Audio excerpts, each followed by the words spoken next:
안녕하세요. 미국 주식을 읽는 남자 미익남입니다. 오늘 분석할 기업은 마이크로소프트, 티커 MSFT입니다. 마이크로소프트는 이제 단순히 윈도우와 오피스를 파는 회사가 아닙니다. 아주어 클라우드, 마이크로소프트 365, 코파일럿, 깃헙, 링키는까지 연결된 AI 시대의 핵심 플랫폼 기업입니다. 오늘은 현재가 $419 기준으로 최근 실적과 EPS, 아주어 성장률, 그리고 적정 주가까지 정리해보겠습니다. 이번 분석은 마이크로소프트가 2026년 7월 29일 공개한 FY 2026 4분기 실적 자료를 기준으로 보겠습니다. 핵심 질문은 하나입니다. 마이크로소프트, 지금 사도 될까? 먼저 한 줄 결론부터 말씀드리겠습니다. 마이크로소프트는 AI를 가장 안정적으로 돈으로 바꾸는 기업입니다. 이번 실적에서 애주얼 성장률은 43%를 기록했고 마이크로소프트 365 코파일럿 유료 좌석은 3천만 개 이상을 넘어섰습니다. 즉, AI가 단순한 기술 시연에서 끝나는 게 아니라 실제 클라우드 매출과 구독 매출로 연결되고 있다는 뜻입니다. 다만 주가도 이미 많이 올라왔습니다. 이번 분석에서 기준 적정가는 $540에서 $580, 강세 적정가는 약 $616로 보겠습니다. 하지만 여기서 가장 중요한 조건이 있습니다. 이번 분기 수준의 EPS가 앞으로도 유지될 수 있느냐. 결국 마이크로소프트의 핵심은 성장성보다도 EPS 지속성입니다. 현재 이미지 기준 마이크로소프트 주가는 $419입니다. 시가총액은 약 3.1조 달러 수준이고 TTM EPS는 16.80달러, PER은 약 25배 정도로 볼 수 있습니다. 이 숫자만 보면 엄청 싸다고 하긴 어렵습니다. 하지만 마이크로소프트는 일반적인 소프트웨어 기업이 아니라 클라우드와 AI를 동시에 수익화하고 있는 초우량 기업입니다. 투자 포인트는 4가지입니다. 첫째, AI와 클라우드 초우량주입니다. 둘째, 아주르가 고성장하고 있습니다. 셋째, 코파일럿을 통해 AI 수익화가 본격화되고 있습니다. 넷째, 다만 AI 카펙스 부담은 계속 체크해야 합니다. 현재가 $419는 기준 적정가 $540에서 $580보다 아래에 있습니다. 하지만 실적 직후 기대가 반영되기 시작한 구간이기 때문에 한 번에 크게 사기보다는 분할 접근이 더 편한 자리입니다. 마이크로소프트의 사업 구조를 간단히 보면 5가지입니다. 첫 번째는 애주얼입니다. 클라우드, AI 인프라, 데이터 센터, 보안까지 연결되는 핵심 사업입니다. 두 번째는 마이크로소프트 365입니다. 오피스, 팀스, 코파일럿이 포함된 구독형 생산성 플랫폼입니다. 세 번째는 윈도우스입니다. PC 운영체제와 OEM 라이선스 사업입니다. 네 번째는 깃헙, 링크드인, 다이내믹스입니다. 개발자 생태계, 광고, CRM까지 연결됩니다. 다섯 번째는 게이밍입니다. 엑스박스와 액티비전 블리자드를 포함한 게임 사업입니다. 여기서 가장 중요한 건 이 모든 사업이 따로 노는 게 아니라 하나의 생태계로 연결된다는 점입니다. 이번 실적은 FY 2026 Q4입니다. 마이크로소프트의 회계연도 기준으로는 Q4이고 일반 달력 기준으로는 2026년 4월부터 6월까지의 분기 실적입니다. 핵심 숫자는 상당히 강했습니다. 매출은 90.0B 달러, 전년 대비 18% 성장했습니다. GAAP EPS는 4.81달러, 조정 EPS는 4.74달러였습니다. 아주얼 성장률은 43%를 기록했습니다. 실제 공식 자료를 보면 매출은 90.0B 달러, 전년 대비 18% 증가했습니다. 영업이익은 40.6B 달러로 18% 증가했고 순이익은 35.8B 달러로 31% 증가했습니다. 희석 EPS는 4.81달러, 전년 대비 32% 증가했습니다. 이 정도면 초대형 기업치고 매우 강한 실적입니다. 특히 매출과 EPS가 동시에 좋았다는 점이 중요합니다. 단순히 매출만 늘어난 게 아니라 이익도 같이 증가했습니다. 그래서 이번 실적은 분명히 강했습니다. 하지만 이제 문제는 하나입니다. 이 EPS가 앞으로도 지속될 수 있느냐. 마이크로소프트가 앞으로도 이 수준의 이익 체력을 유지한다면 현재 주가는 여전히 매력적으로 볼 수 있습니다. 이제 적정 주가를 계산해 보겠습니다. 이번에는 이번 분기 GAAP EPS를 연율화한 값을 기준으로 보겠습니다. 이번 분기 GAAP EPS는 4.81달러입니다. 이걸 단순히 1년으로 환산하면 4.81 곱하기 4, 즉 19.24달러가 됩니다. 여기에 PER 시나리오를 적용해 보겠습니다. 기준 PER 28배를 적용하면 약 539달러입니다. 기준 PER 30배를 적용하면 약 577달러입니다.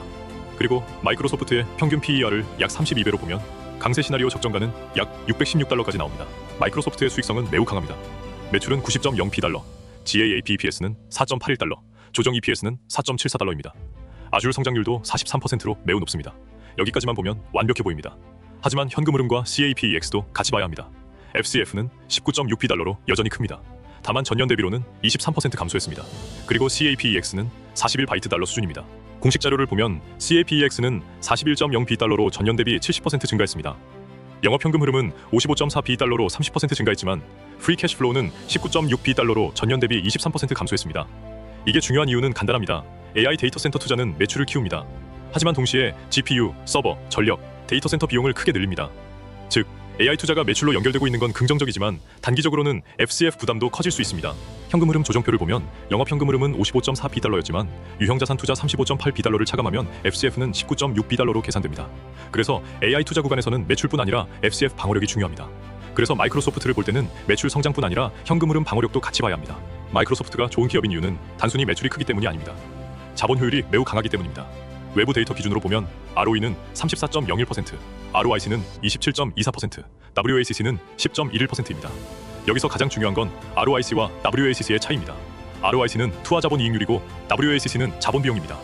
쉽게 말하면 회사가 투자한 돈으로 얼마나 벌고 있는지와 그 돈을 조달하는 데 드는 비용을 비교하는 겁니다. 마이크로소프트는 ROIC 27.24%가 WACC 10.11%보다 훨씬 높습니다. 그래서 마이크로소프트는 AI 투자를 많이 해도 그 투자를 감당할 수 있는 체력이 있는 기업입니다. 다만 이 페이지의 ROE, ROIC, WACC는 외부 데이터 기준 참고 지표입니다. 이 부분이 인텔 같은 턴어라운드 기업과 가장 큰 차이입니다. 첫 번째 성장 포인트는 애주얼입니다. 이번 실적에서 애주얼 성장률은 43% YOY였습니다. 초대형 기업에서 클라우드 사업이 이 정도로 성장한다는 건 상당히 강한 신호입니다. 실제 자료에서도 Azure and Other Cloud Services Revenue Growth가 43%로 표시됩니다. 회사는 강한 플랫폼 서비스 수요와 모든 워크로드 전반의 성장이 애주얼의 성장을 이끌었다고 설명합니다.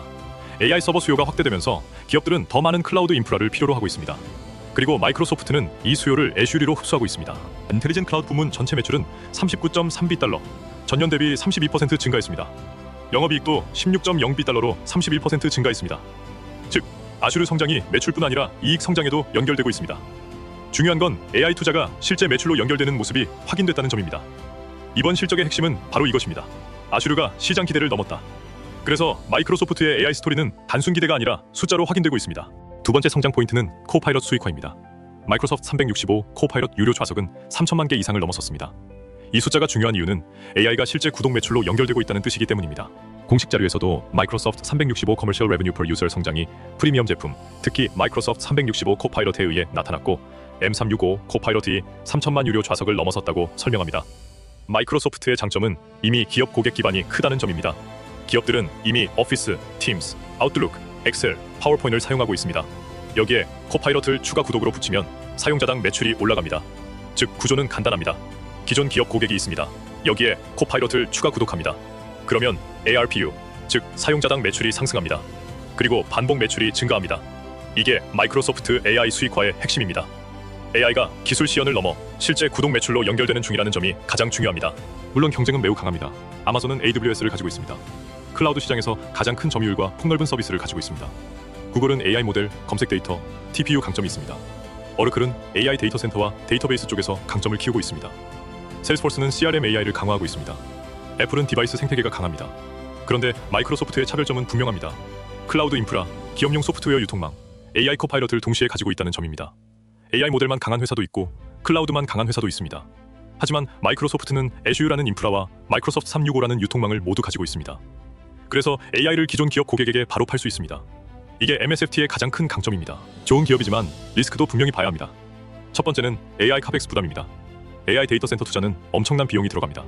두 번째는 CAPEX 41비달러입니다. 이 정도 규모의 투자가 계속되면 단기 현금 흐름에는 부담이 될 수 있습니다. 세 번째는 FCF 전년 대비 마이너스 23%입니다. 현금 흐름이 여전히 크긴 하지만 감소했다는 점은 체크해야 합니다. 네 번째는 애주얼 성장 둔화 가능성입니다. 지금은 43% 성장률이지만 이 성장률이 둔화되면 주가 멀티플에 부담이 생길 수 있습니다. 다섯 번째는 오픈 AI 등 파트너 리스크입니다. 마이크로소프트의 AI 전략은 파트너 생태계와도 깊게 연결되어 있습니다. 여섯 번째는 클라우드와 AI 규제 리스크입니다. 마이크로소프트도 실적 자료에서 미래 전망은 현재 기대와 가정에 기반하며 실제 결과는 리스크와 불확실성에 따라 달라질 수 있다고 명시하고 있습니다. 그래서 실적이 좋아도 투자 리스크는 항상 같이 봐야 합니다. 정리하면 이렇습니다. AI 투자가 매출로 연결되는지는 확인됐습니다. 하지만 투자 부담이 계속 커지는지도 반드시 봐야 합니다. 그럼 매수 구간은 어떻게 볼까요? 먼저 $600 이상은 평균 PER 기준 적정가에 거의 도달하는 구간입니다. 이 구간에서는 기대가 상당히 반영됐다고 볼 수 있습니다. $540에서 $580는 기준 적정가 구간입니다. 420에서 $450는 실적 기대가 반영되기 시작하는 구간입니다. $380 이하는 1차 관심 구간입니다. $350 이하는 적극 관심 구간입니다. 제 기준 분할 매수 전략은 이렇습니다. 1차는 $400에서 $420 구간에서 30%, 2차는 $380 이하에서 30%, 3차는 $350 이하에서 40%. 좋은 기업이라고 해서 한 번에 몰아서 살 필요는 없습니다. 업사이드는 남아있지만 AI 캐펙스와 EPS 지속성을 확인하면서 분할 접근하는 게 더 편합니다. 앞으로는 6가지를 보면 됩니다. 첫째, 아시류 성장률 40%대 유지 여부입니다. 둘째, 코파일럿 유료 좌석 증가 여부입니다. 셋째, FY2027 캐펙스 규모입니다. 넷째, FCF 방어 여부입니다. 다섯째, GAAP EPS 지속성입니다. 여섯째, AI 클라우드 규제 이슈입니다. 여기서 가장 중요한 건 EPS와 현금 흐름입니다. 아슈류와 코파일럿이 아무리 좋아도 캐펙스가 너무 커져서 FCF가 계속 눌린다면 밸류에이션 부담이 생길 수 있습니다. 반대로 EPS와 FCF가 함께 유지된다면 마이크로소프트는 더 높은 밸류에이션을 받을 수 있습니다. 공식 자료에서 Commercial Remaining Performance Obligation, 즉 앞으로 인식될 계약 잔액은 $678달러로 84% 증가했습니다. 또 마이크로소프트 클라우드 매출은 $59.3달러로 27% 증가했습니다. 이 숫자들이 다음 분기 성장 지속성을 볼 때 중요한 체크포인트입니다. 다음 분기 핵심은 이겁니다. EPS와 현금 흐름이 함께 유지되는지 최종 판단입니다. 마이크로소프트는 좋은 기업입니다. 그리고 지금 AI 시대에서 가장 안정적으로 AI를 돈으로 바꾸고 있는 기업 중 하나입니다. 이번 분기 매출은 90.0B 달러, 전년 대비 18% 성장했습니다. GAAP EPS는 4.81달러였습니다. 이번 분기 EPS를 연율화하고 평균 PER을 적용하면 기준 적정가는 540달러에서 580달러, 강세 적정가는 약 616달러까지 볼 수 있습니다. 다만 핵심은 하나입니다. EPS 지속성입니다. 이번 분기처럼 높은 EPS가 앞으로도 이어진다면 현재 주가는 여전히 매력적일 수 있습니다. 하지만 AI 카펙스 부담과 FCF 감소는 계속 확인해야 합니다. 제 결론은 이렇습니다. 보유자는 계속 보유, 신규 매수자는 400달러에서 420달러 구간부터 분할 접근. 오늘 영상은 여기까지입니다. 도움이 되셨다면 구독과 좋아요 부탁드립니다. 구독과 좋아요는 더 좋은 콘텐츠를 만드는 힘이 됩니다. 감사합니다. 미국 주식 핵심 흐름을 쉽게 알려주는 미익남이었습니다.